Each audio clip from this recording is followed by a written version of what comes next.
beach. We've been here a day or so. This is Galveston, Texas. It's a beautiful place. It's gotten a lot prettier since I last recall being here. We're staying with some friends here at the Holiday Inn Resort. It's morning, and I'm still working on my first cup of coffee, but there are some beautiful homes here. Let me turn around and show you. Look at these great homes. I'm sure vacation homes of sorts, but they go all the way down the beach. For me, this is something new in Galveston. Galveston Beach always used to be kind of some of the buildings were in desperate need of repair, in sad shape. But now everything's painted in these beautiful pastel colors, very Key West type ambiance. People over here are setting up their tents and their easy ups for the day. Sort of a manifest destiny kind of thing, right? You know, you kind of set up you come down, stake your claim. This is gonna be my spot. This is where I'm gonna live for the next, 5 hours or something like that. So here's your weather report. Right. The surf is low.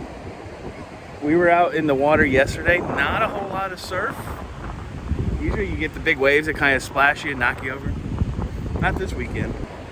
The shrimpers are really, really close. So today we're gonna do some touristy stuff. It's like a oil rig museum. When you come down to Galveston, you can see the oil rigs off the coastline. So we're going to go visit that. Try and do some other touristy things. So behind me here, you can get, I guess you contact this company, C La Vie Galveston. And they already got you an easy up and 4 chairs. You don't even have to do anything. You just bring your cooler down and go swimming.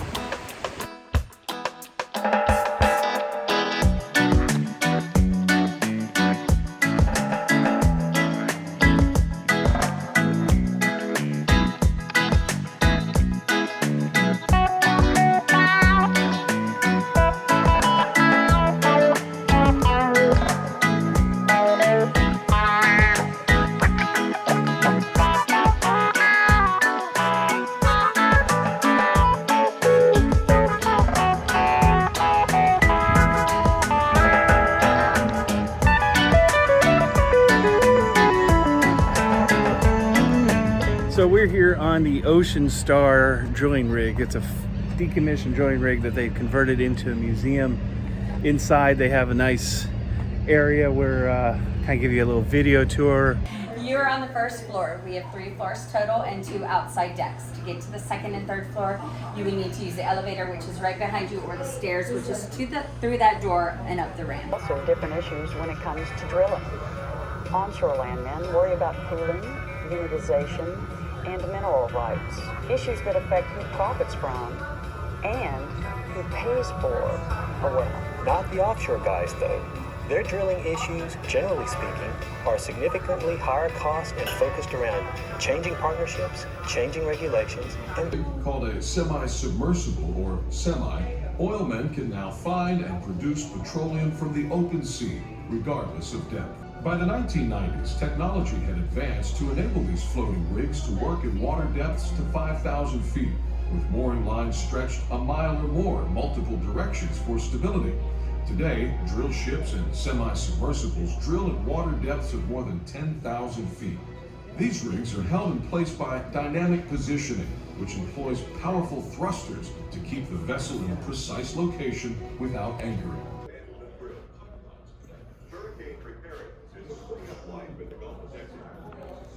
So we're here at the Oil Rig Museum here. Hard hat diving, scuba diving, and WASP, the atmospheric diving systems. I see, it's the big thing here. The big diving suit here, it looks like a wasp, I get it. So this diver here, looks like he got beat up before he got in his scuba suit. This one, he's got no glass.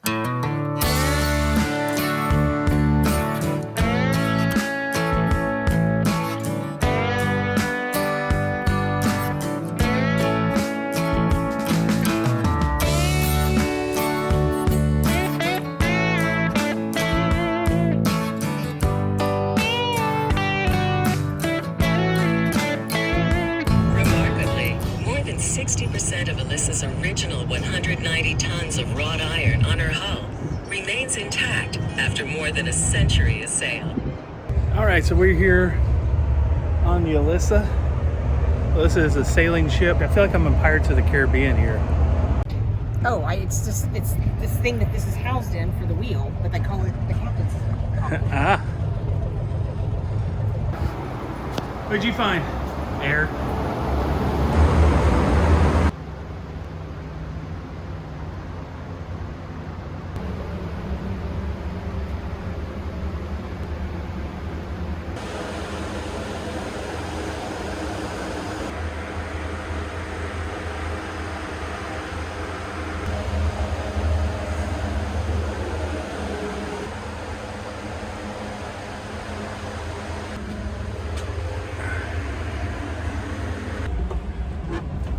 Trying to come up these tiny ass stairs.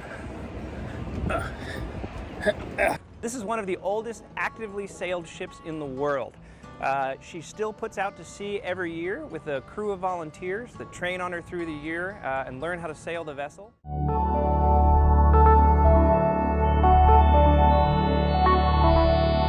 That hit music even sounds outer spacey, doesn't it?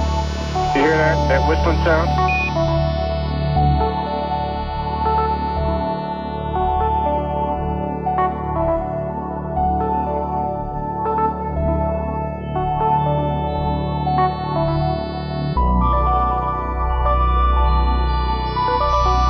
Sounds like, outer space-time music.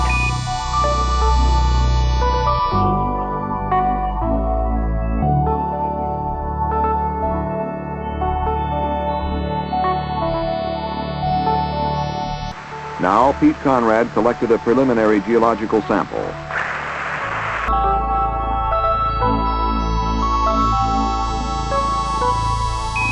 that sure is weird music.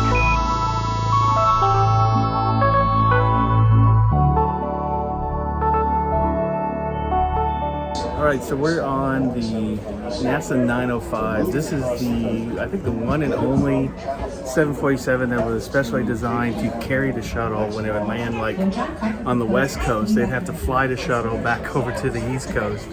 And I remember it stopping like in Houston a few times, and people go out there to see it. They stop to refuel and take off again. Pretty cool to actually see it now as a museum piece. They also used the 905 as the trainer for they would practice the landings. They would have the shuttle disengage from the aircraft, and then you would practice gliding the shuttle down and landing it onto a runway. On August 12, 1977, astronaut Fred Hayes makes aviation history by piloting Space Shuttle Enterprise in its very first pre-flight test. Well, it was a great elation, obviously. Oh, there's the ACM. That's all we're doing. Do you want to explain what that is? Yeah, do you guys have? Yeah, if you don't mind, do the whole thing. Do you want to explain the practice part of this? Yes, there's the real. We have the real toilet, and then we have the practice toilet. We have the practice. So we're in a cargo hold of what would be a space shuttle. It's a mock-up of Space Shuttle Independence. Freedom Crew, Independence Crew. But it was big enough to capture some satellites. Put the Hubble into space. Now we're on the flight deck of the space shuttle.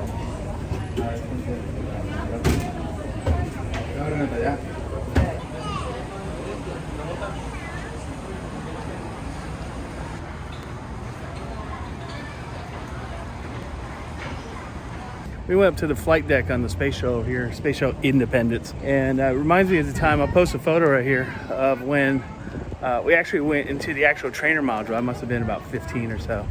And I got to go to the actual trainer module of the space shuttle while the astronaut crew was at lunch. So pretty cool.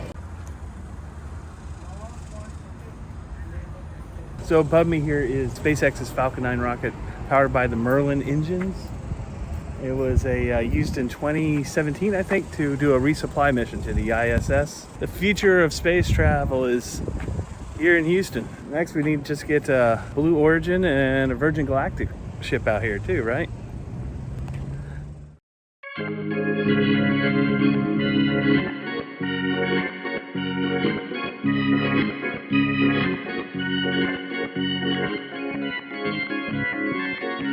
What's up, everybody? So we're here at Minute Maid Park at the Astros game. The Astros are playing the Rangers.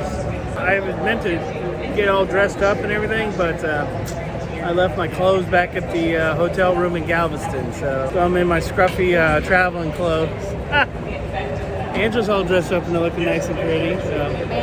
Yeah, we got the Astros. So we're in the section called the Crawford Box. Behind us outside is Crawford Street, and it's a unique set of boxes that are specifically in line right behind left field. So, and they're kind of low. It's not super high, and it's prime territory for home run balls. So you got to be aware. Like the sign says, beware of bats and balls leaving the playing field. 2063 Astros home runs and counting. 66 home run club. And guess what tonight's theme is? Star Wars. So evidently it's a Star Wars theme tonight at Minute Maid Park. We've been seeing all kinds of Star Wars costumes around the stadium. People dressed up, taking photos. Kids dressed up like Kylo Ren, things like that. So.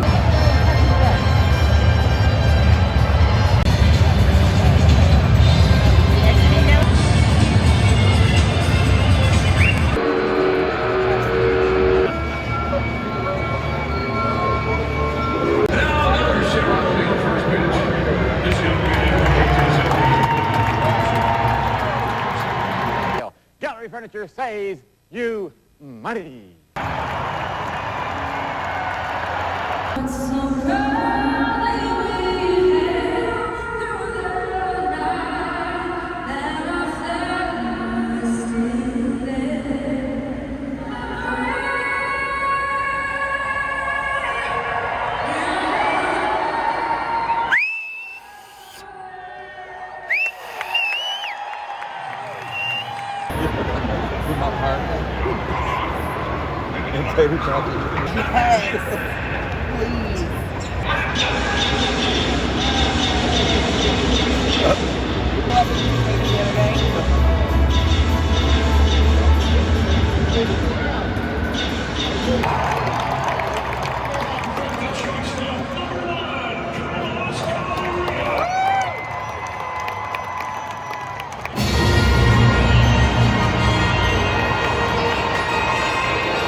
Okay, Astros won the game. They beat the Rangers. And so they're having a post-game fireworks. We had to clear out our section where we're at, the Crawford Box. That's right where they shoot the fireworks at.